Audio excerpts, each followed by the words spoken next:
Hello and welcome to another episode of An Imperfect Leader, Leadership in After Action, a series where leaders look back at decisions they've made and consider a series of questions. I'm Peter Stiepelman, I'm your host, and I'm an imperfect leader. I spent more than 20 years teaching and leading, first in the Oakland Public Schools in Oakland, California, and then in the Midwest, Missouri to be exact, where I was a teacher and a principal, an assistant superintendent, and then the superintendent of the fourth largest district in the state. I'm constantly striving to learn from my experiences and from the experiences of other leaders. The aim of this podcast is to lift the learning and lift the imperfect leaders up. That way, when you hear the term imperfect, you'll see strength. Strength from the candor needed to recognize imperfection as a real advantage. Let's get started. Hello, imperfect leaders. You can now pre-order my book, An Imperfect Leader, Human-Centered Leadership in After Action, by going to Amazon and Barnes & Noble. I'm told pre-ordering is an important part of the book publisher's process, so thank you for your support.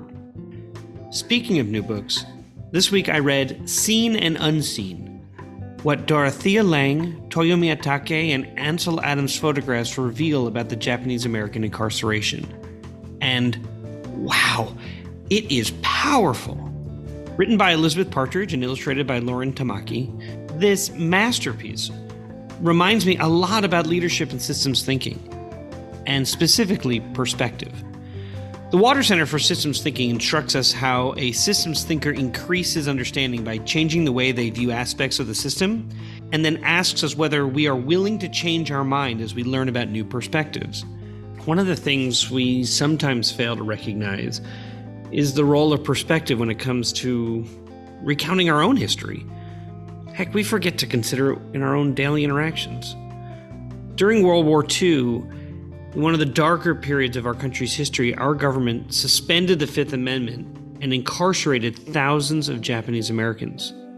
In Seen and Unseen, enter three different perspectives: Dorothea Lange, Toyo Miyatake, and Ansel Adams, each of whom photographed the camps, and each had different reasons for doing so, and each had different limitations, and each had wildly different results. This book, it should be in every home and every school library. In terms of school leadership, it reminds me to stop and consider who is telling our district's story, and it compels me to consider how someone else's perspective might be vastly different from my own. My guest this week does just that. He talks systems, he references the story of a district by using mirrors, windows, and doors as a metaphor. Adam Swinyard is my guest. Super smart, a lot of fun. Thanks for tuning in. Today on An Imperfect Leader, Dr. Adam Swinyard is my guest. Adam has experiences at all levels. He taught at the elementary and high school levels. He's been a middle school principal, an associate superintendent, and since 2020, he's been the superintendent of the Spokane Public Schools in Spokane, Washington. And Dr. Swinyard was recently recognized as the 2023 Washington State Superintendent of the Year. So Adam, welcome to An Imperfect Leader and congratulations on your recognition. Yeah, appreciate that. Thanks for having me. So Adam, I've always said that there's a special place in heaven for anyone who has worked as a kindergarten teacher or as anything in a middle school. And as I've learned more about you, recognitions for excellence are not new to you. One in particular caught my eye. I saw the AERA, the American Education Research Association, that they awarded you with the Research on Superintendency Dissertation of the Year Award. And that's really a tremendous honor. AERA is quite an intellectual group of folks. And I wonder, would you tell us just a little bit about your dissertation topic, what you learned, and how that learning has influenced you as a leader? Yeah, so my dissertation focus was really centered around organizational learning and the extent to which educational entities engage in that type of practice and leverage to the greatest extent possible a systems thinking approach as the organization is learning about itself. So my dissertation centered around steps that principals can take to turn their school into a learning organization, that they are tapping in and fostering an awareness of the attributes of a high-performing school, of which there are a range of theoretical models. Some are 7 attributes of a high-performing school, 10 or 12. The dissertation was more about not a particular theoretical construct of high-performing schools, but the extent to which the principal has identified a construct and then is seeking to be continually learning about the prevalence of those attributes inside of their school, whether that's through informal conversations or more formal structures like a staff and student and family perception survey. And so, it's really about leaders fostering a sense of an awareness and an understanding of the context in which they serve, and recognizing the interconnectivity between a myriad of factors that play into whether or not a school is successful, whether that's a sense of safety or academic expectations or shared decision making, aspects of morale and joyfulness, whatever those attributes are. How is the principal being attentive to those things and seeking to leverage, systems change, recognizing that those variables interact with each other, and there isn't one singular variable that would necessarily translate into the success of their school, but that it's the ecosystem of variables that makes the difference. So that's interesting. I mean, you could look at Peter Senge's work, you could look at all these other sort of system thinking experts, and one of the things that they certainly talk about, and you have just referenced, is the connectedness between and among systems, internally within your system, externally, those that are influencing you. To some extent, superintendents or principals have control over certain parts of the system, and others, they don't. And I'm kind of curious, were you looking at a particular school? Were you looking at a particular set of schools? And what was something that you learned from that you took to your own role as a leader? Yeah, so the instrument that I used for my dissertation was evaluating the extent to which principals utilize some type of survey to monitor the attributes of a high-performing school inside of their district. And then was there a correlation between the school's academic performance and the principal's use of that particular type of approach.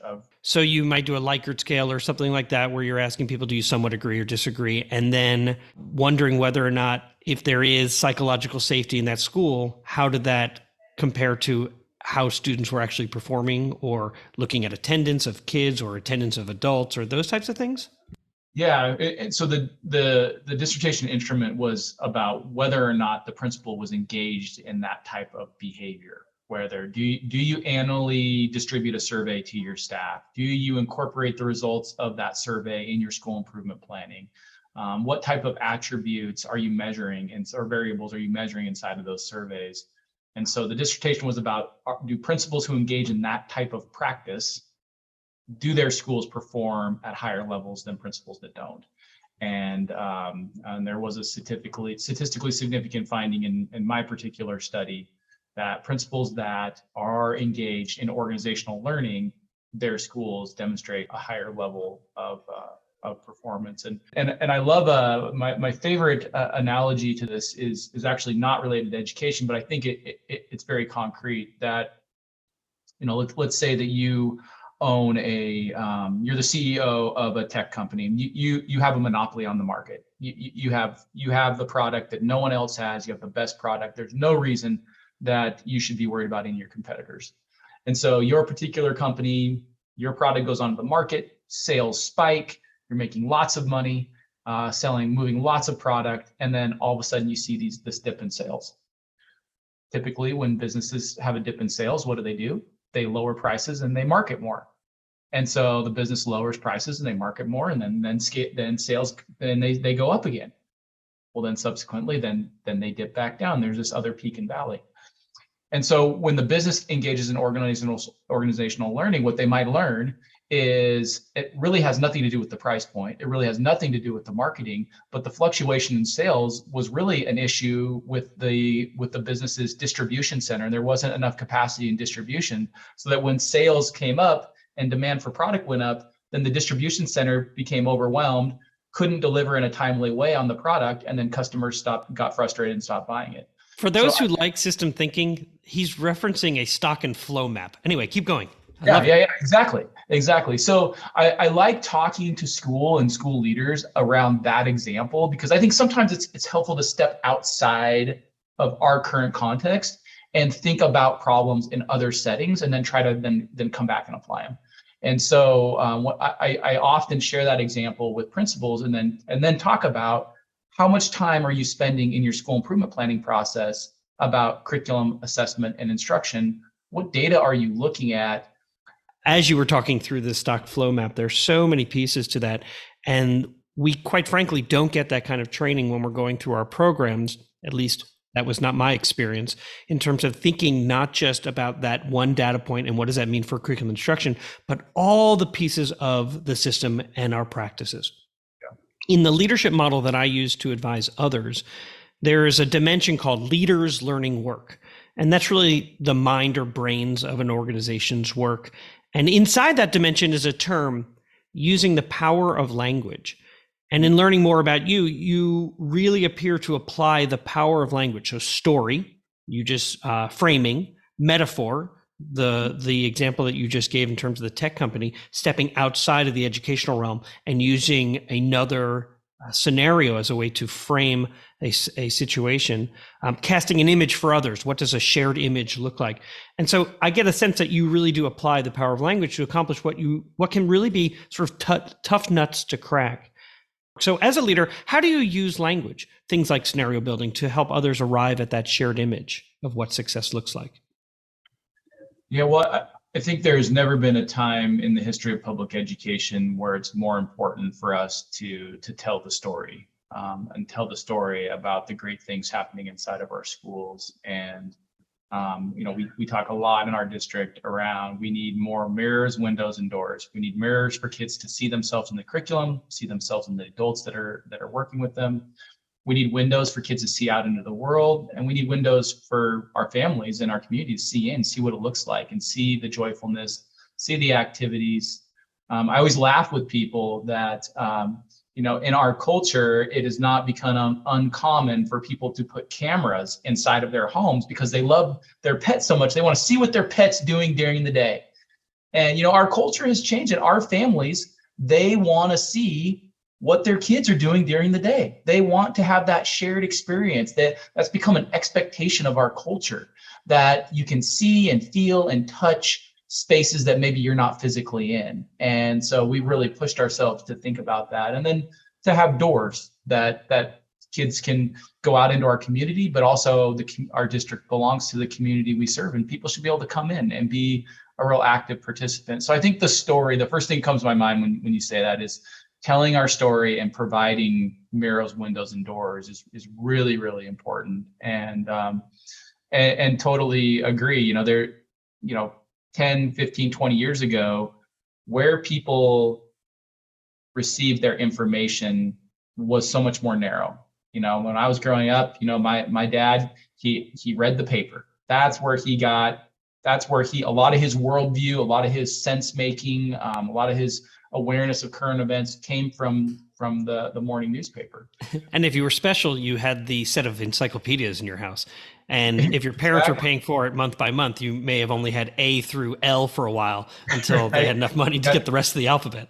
Yeah, exactly. So you have this, this very narrow sources of information. Well, now you've got this explosion of places that people get their information. They might get it from the newspaper, but there could be 100 or so websites they get it from. They could be social media they might get it from. There's all these different TV stations and streamings and documentation. There's this explosion of all these different places people can take in and develop their own perceptions and worldviews. And so we have a lot to compete with. And there's only so many opportunities to really capture attention and to tell the story. So I do think it's more important than ever that we're thoughtful about the structures we're leveraging to do that, but also the way, and to your point, language and telling stories and giving examples and being really clear and trying to foster coherence around what it looks like to be in a public school and what the mission of public school is and why it's so important and why it's so relevant. Adam, I ask this question of every guest who comes on the podcast. How does the term an imperfect leader resonate with you? Well, I love that term because I really feel like in this current moment, one of the most important attributes of a leader is to be human and to be vulnerable and to be deeply committed to getting it right over being right. And I think, unfortunately, for a litany of reasons, a lot of people in our community across the country, they carry the stereotype they carry of a leader is antithetical to someone who's human, who's vulnerable, who makes mistakes. And I think that has created a level of separation and, unfortunately, maybe a level of mistrust that has not allowed us to go as far and as fast as maybe we could. So I spent a lot of time trying to be very open and very vulnerable about mistakes, where we've gone wrong as a school district, where we need to get better. My job is to tell the story, and the story can't be authentic unless you're telling the best parts and celebrating the great things, but also recognizing and acknowledging that we have a long ways to go, and we will say sorry, and we will apologize, and we will own it when we've done wrong. Kids need to see adults model that they're not perfect and that they make mistakes, and we need to model for them what it looks like to say they're sorry and to ask for forgiveness and to try to pursue the win-win.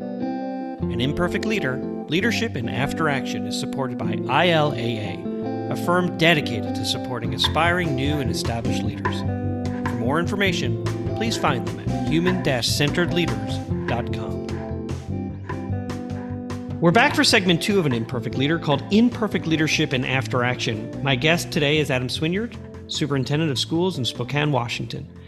And in this segment, we ask our guests to deconstruct a decision that they had to make and discuss. So, Adam, what happened? Yeah, well, it's not hard when I engage in reflection to quickly get situated in some point of the pandemic, just because it was so dynamic and it was so unprecedented, and there were so many opportunities for new learning. And as awful as that experience was for so many, I do think that there's good fruit and there's good learning for us to derive from it. And our district took a very consistent approach in a community that was very, very divided around following the guidance of our local public health officials. And we just, we're very steadfast that, no matter what, we're going to do what our local public health officials said. And yeah, well, while you have your doctorate, I mean, could you imagine they say, so are you an epidemiologist? No. Are you a virologist? No. Are you an infectious disease expert? No. So you felt like you could do something different from what your health department was saying? Well, yeah. I mean, so anyway, sorry. I'm going to use this as my own therapy from being a superintendent during a pandemic. So I'll try not to interrupt, but yeah. Okay. Sorry. Yeah. And that was, and our message was really consistent. Like we have 30,000 kids and 6,000 employees, and we have always followed the guidance of public health officials as a core principle for keeping our staff and our students safe. That's always how we've operated our school district. We've never deviated from that, and we're not going to start doing that. So whatever public health officials say, that's what we're going to do.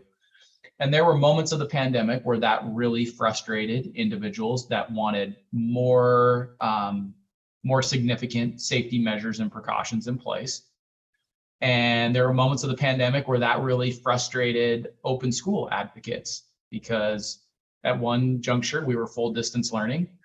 And then, we ended up being the largest district in the state with the most kids in classrooms participating in in-person instruction. So we had points in time where both perspectives were challenged by that public health approach. So I think my learning and my takeaway from that was, when you're in a crisis, it's really important to try to look back on and reflect on what have we historically done? Is there anything about our historical practice that we can apply to this moment? And not all of it's applicable, because there's obviously some pretty enormous differences to what COVID presented to us. But then to be able to be very consistent and very clear into the rationale. And as I had lots and lots of conversations, what I think helped us move forward in a way that didn't further polarize a really polarized situation was being able to be really consistent, really clear, and to be able to explain the why. Like, why are you doing this? Why are you making these decisions? And we were steadfast, and we never wavered. We didn't have a single school board member that ever wavered. I never wavered. It was the same consistent message every single step of the way.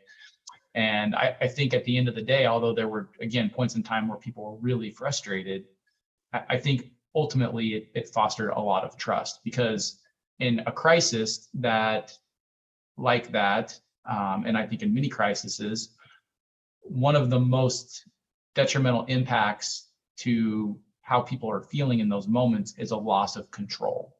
Like the world doesn't make sense anymore. I can't control the situation. I can't, and being able to predict what's going to happen next intersects with feeling in control. If I can predict what's coming next, then I feel like I have some sense of control, and the world is in some semblance of order.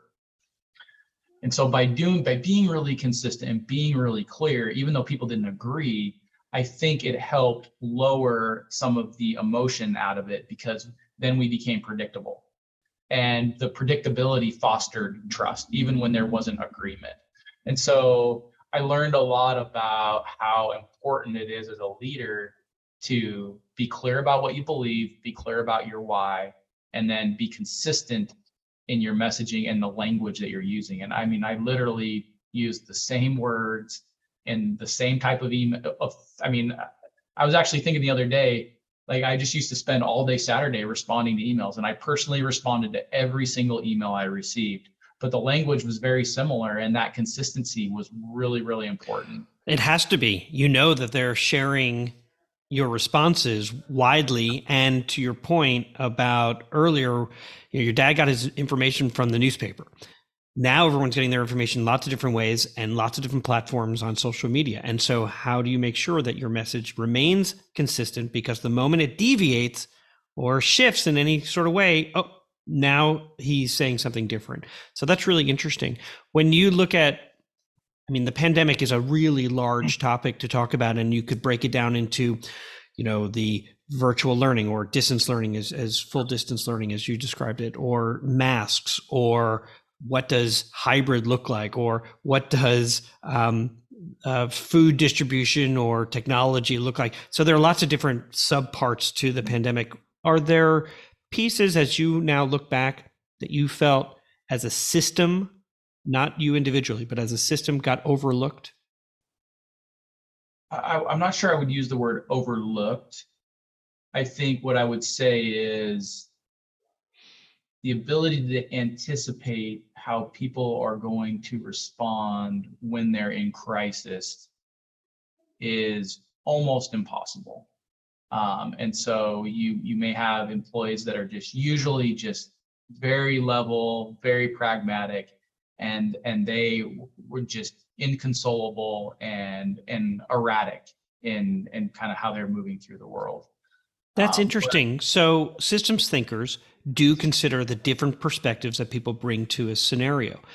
And that's interesting from the perspective, and I hadn't thought about this, is that when you're making decisions, you often anticipate how are different people going to react to this. And yet this was unprecedented, and people were scared, and they're seeing images. And quite frankly, the pandemic sort of started in Seattle and in New York. And so the rest of the nation was sort of watching what was happening in Washington State and New York State and trying to come to some conclusions about, well, is it going to come here or is it not going to come here? Those types of things.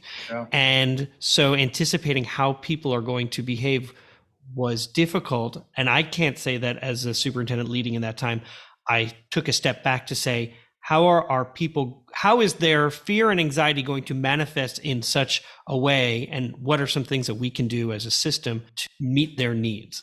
Is that what you're sort of referring to? Yeah, absolutely. I think that's exactly what I'm referencing. And, usually we develop where we anticipate how people are going to respond based upon what we know about them and their pattern of behavior.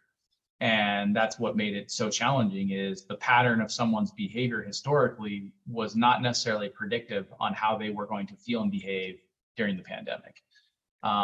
What resulted from that I think already aligned really closely with my values, and what I believe about leadership, but it deeply reinforced it, is how important it is to be able to be in spaces with people and listen to them.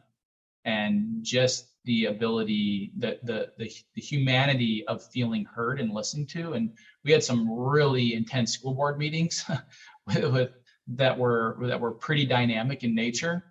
And what I started doing about halfway through the pandemic, again, this is kind of back to not taking a defensive posture. As soon as the meeting was over, I would get up and I would walk into the middle of the room and I would just stand in the middle of the room. And, some people said, maybe not super kind things and then would walk out the door. But inevitably, every meeting I'd be standing there and there'd be 15 or 20 people circled around me. And I would just stand there and listen to them and talk to them. You made yourself accessible. Yeah, and that I think helped us turn, that type of behavior helped us move through without further polarizing and kind of harming relationships in a way that in maybe other places they're still trying. What did you learn about relationships, or what new relationships were formed? Well, what I learned specific to relationships and leaders is, and this is, again, something that I've always believed, but the pandemic really pushed us to think deeply about it. An example is we had a number of principal openings from my tenure for retirements and pandemic and just all sorts of different reasons. We have 56 schools, and every year we usually, year in, year out, decades, usually 4 or 5, 6 openings. But we've had a pretty significant number of new principals come into our system, and we completely redesigned and reimagined our principal hiring process, and we've developed it all exclusively around emotional intelligence. And so we screen for emotional intelligence. We ask interview questions about emotional intelligence.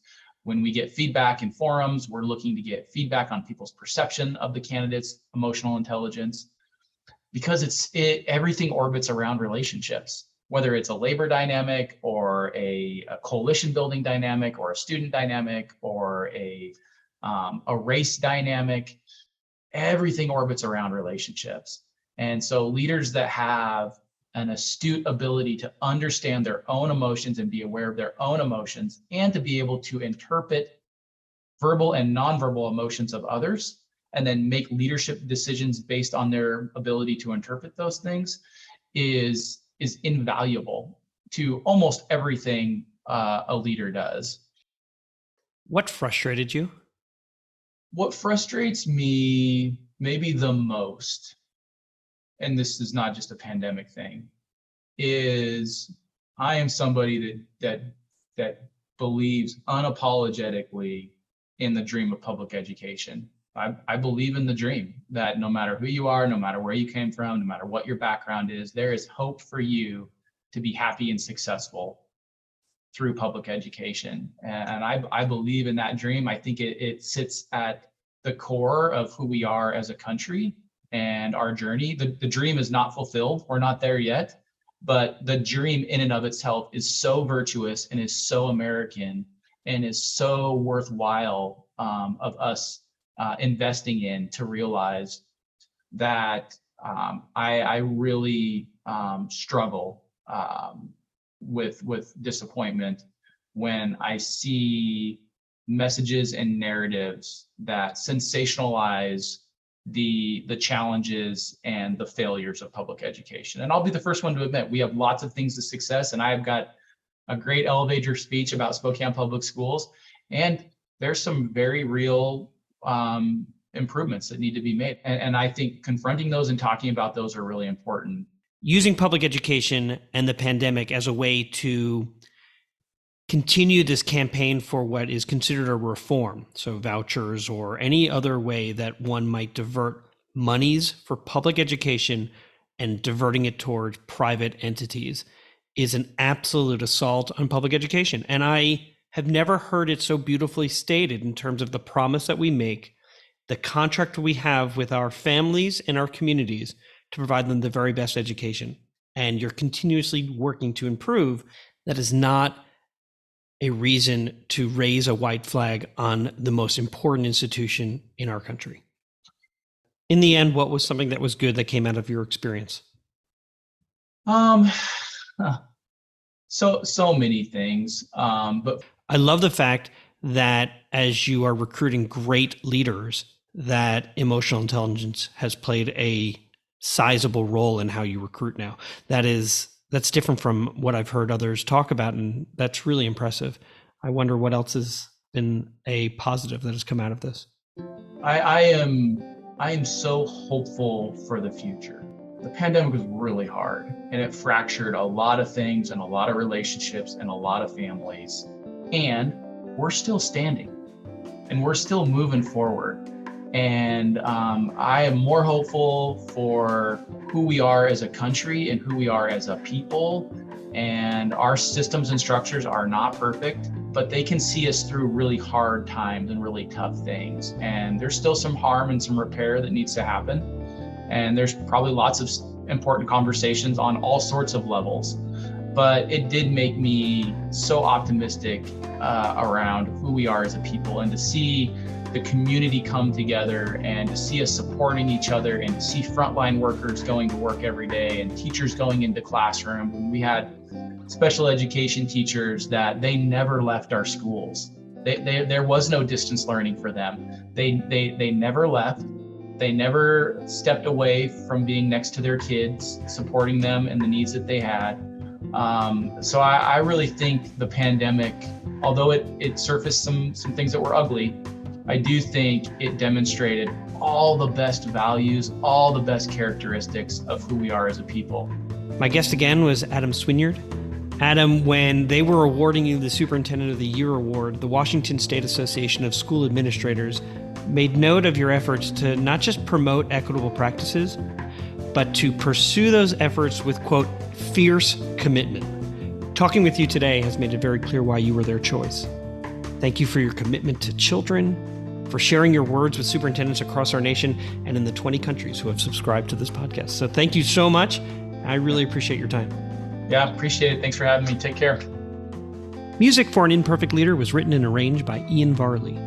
Sam Falbo created the Daruma doll butterfly artwork. Imperfect leadership is not a scarlet letter. It is a badge of honor.